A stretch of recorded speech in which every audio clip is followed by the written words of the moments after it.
Good morning. Good morning, buenos dias. Buenos dias. My name is Cara and I'm the Director of Education at Elevate Northeast. And today we're doing our storytelling session with Michael Ortoll. Michael, how did you get involved in cannabis? I guess I got involved in cannabis a long time ago in, say, elementary school. Oof. Yeah. It's dedication. Yeah, I grew up in the 70s, so I mean, everybody was smoking pot around us, even our parents. And so I remember sneaking into and grabbing some of my parents' stash every now and then. But even funnier than that, I remember there was this tea called mate yerba, and it looked just like cannabis. So the entrepreneur that I was, even back then, took some to school. Oh boy. So I guess you could say that was my start with cannabis. And what are you doing now? Now I'm involved in the EE program, so I am currently pursuing a application for a retail space in Dorchester. Awesome. Another Boston location. I'm happy to hear it. And the most important question of the day, what are you smoking? Today I'm smoking Blue Coma. Ooh. What does that smell like? It's more like it smells like a heavy kush. You gonna get through this story without falling asleep? Oh yeah. All right. Well, I'm over here with my bubblegum Wi-Fi. Bubblegum Wi-Fi. Let me just break it down first with a little. Yeah. Oh, a nice piece. We've had joints, we've had bowls, and now we have a big old bong. I'm actually gonna do a repack. That was my remainder of my wake and bake bowl. What are we talking about today? I love this. And a blunt. The first blunt and the first bong, I think. Awesome. For storytelling with Elevate. What's the story about today? One-man speedball. Hey. Better for you than liquor. We know liquor's quicker, but liquor can be fun, but this is better for you. Yeah, always better. So today's story is how cannabis, how music influenced cannabis, and it's the way it kind of came through the United States, and it was primarily carried through musicians through the South originally, and then it kind of spread north, obviously, South being the border, and cannabis being coming from south of the border from when Spain brought it down to cultivate as hemp. And then obviously they found their way to the THC. And get away from it. Right, you can't. So, so today in particular, I want to talk about a guy named Milton Mesro, otherwise known as Mesmero. Oh. He was a jazz musician. He played clarinet and saxophone.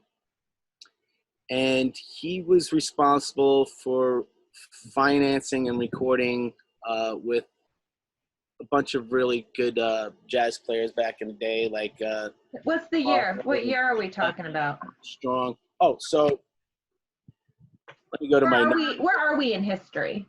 So in history, we're talking about, he was born in 89. I'm sorry, 1899. 1899. Right? And yeah, he was born and he was from Chicago, Illinois. And he played with some great players, Tommy Ladner, Sidney Bechet, and most notably Louis Armstrong. And he later became Louis Armstrong's manager. Oh. And he financed and recorded a lot of for these guys. So that's where he got his jazz musician, because he wasn't really a great clarinet or saxophone player by standards of who he's associated with, right? You know, he's with Armstrong and Bichette. He had to So, be the best. right. So, but his claim to fame, more so than anything else, was when he was more known for Cannabis, and he somehow had a great connect for Cannabis. And first thing, let me backtrack again. So back to the music. When he first heard jazz, the first thing he said to himself, and I'm going back from his book, Really the Blues. He says that ever since he first heard jazz, he wanted to become a Negro musician. And Okay, so he's this. So it's 19. yeah, he's a white boy, and but he just associated right away with the culture, and that's all he really ever wanted to be after that, you know. And then he just wanted to uh, teach other people jazz and bring it to the world, right? So, um, so then after that, he better became known for his cannabis than his music. Uh, he started selling marijuana, which later became known as mez, as slang for marijuana. Also, he was known as the Muggles King, right? Ooh. Was another word for cannabis was Muggles, right? And there's a Louis Armstrong song, and they were called the Vipers because, you know, when you're hissing on a joint, you're a viper. Well, I like that, hissing on a Yeah. joint. I never heard that before. Well, I'm gonna use that. Yeah. So Vipers, I like that too. Oh, So so even retro. yeah, so there's a Louis Armstrong song called Muggles. There's Cab Calloway even wrote a song about Mesro, and so here's another little side note about Mesro. So when he married a black woman, he moved to Harlem, Ooh. and he became what he called himself, a voluntary Negro. And I'm using the words that from his book, okay? Yeah. So he really associated and felt the culture. He brought Harlem, like, really embraced him, and he became pretty famous. Like I said, they wrote songs about him. He got arrested at the 1939 World's Fair for sneaking to a jazz club with 60 joints, obviously for distribution. And so they locked him up. And when they locked him up, they put him in the jail, and he went to the guards. And he's like, Sheriff Slattery, I'm a black man. You got to put me in block 6 with the black folks, you know, because I'll do better there, this and that. And then Sheriff Slattery just obviously takes a look at him, and he's like, what's going on with this? This is like, all right, whatever. Yeah, he's going, who would ever ask for that? Right? I'm like, what's, so he puts him in block 6, obviously, and that's where he stayed out of trouble, and they took care of him in there. And he A later, real ally. he later came out, and he was also friends with a French musician, and he moved to Paris. And when he died, he lived there for 20 years. And when he died, he was buried at Père Lachaise cemetery. It's a pretty famous cemetery. Mez Moreau, another famous person from Harlem that was famous for selling marijuana to the music industry. He wasn't a musician himself, but he catered to the music industry and the hip hop. Was a guy named Brandon. And if you hear like Redman and all these other cats, they're always sing Notorious B.I.G. They all sing about Brandon.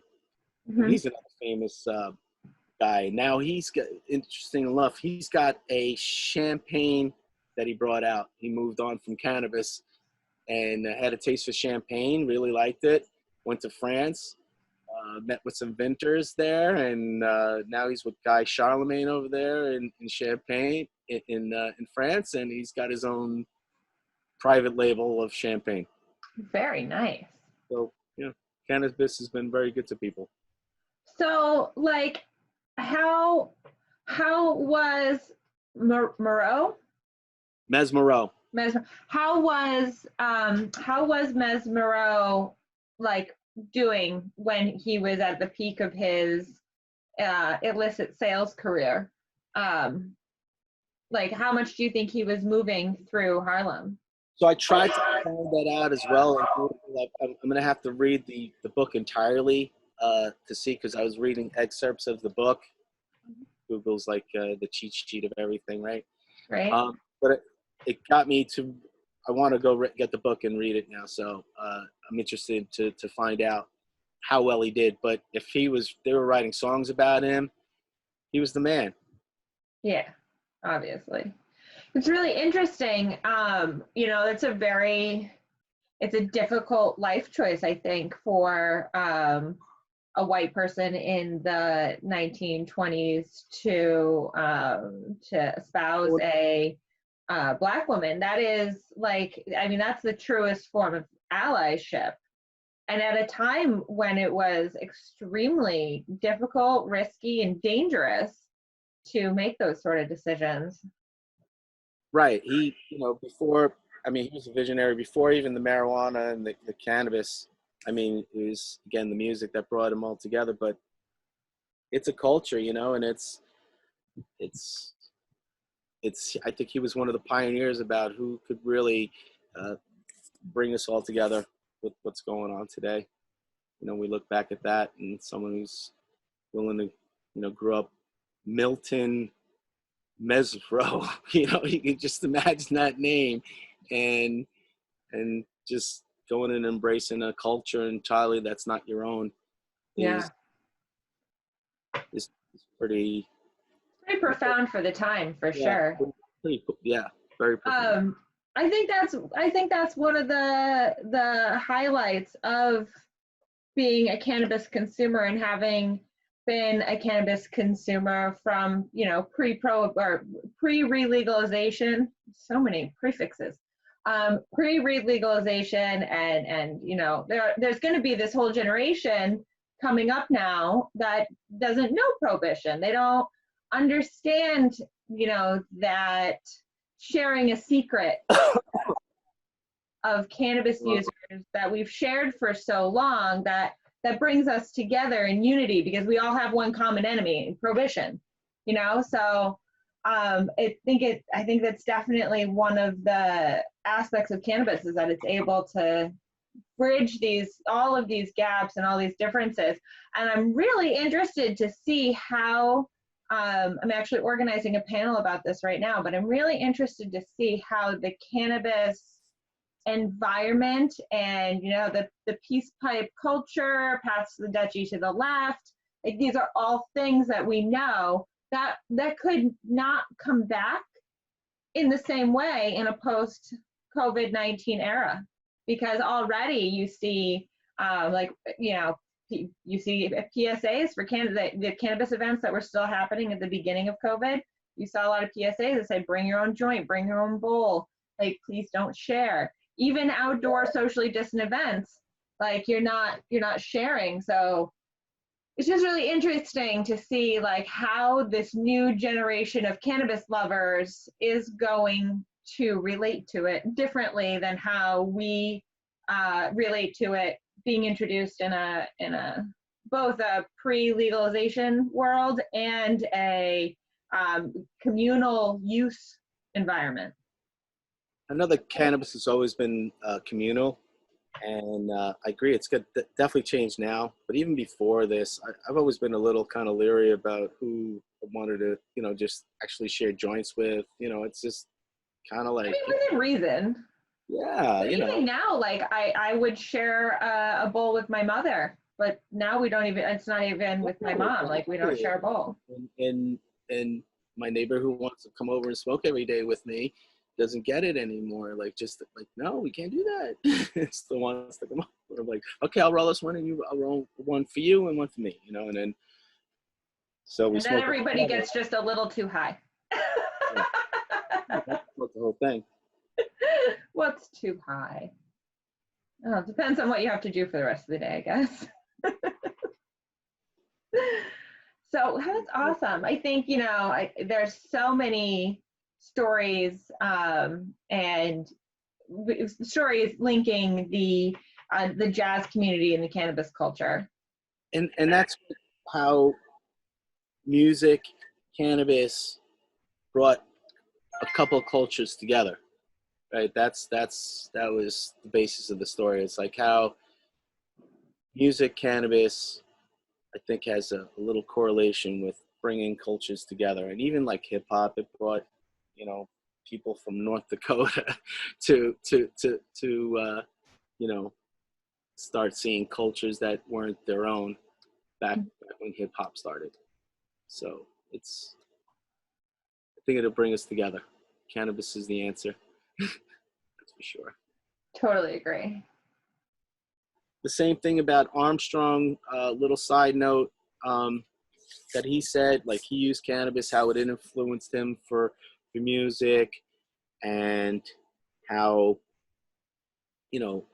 instead of when they would go to these bars to play, they had the drunkards that would drink in the band and they'd get sloppy at the end, and they had the vipers that would smoke, and they were just, creating and doing their own thing. They were getting better as the night went on, not getting sloppy. Mm-hmm. And that's, why cannabis was so prevalent with musicians. It just wouldn't get them sloppy, would let them play. And that's another why Anslinger targeted jazz musicians back in the day, because they were all smoking. Yeah. It was well, no, he targeted the jazz players because they were Black, and he used the excuse of cannabis being dangerous as a reason to yes, go after them. Yeah. But then you have cannabis, and you have everybody smoking cannabis, and you have people jumping between cultures, because of it. It's really a beautiful story.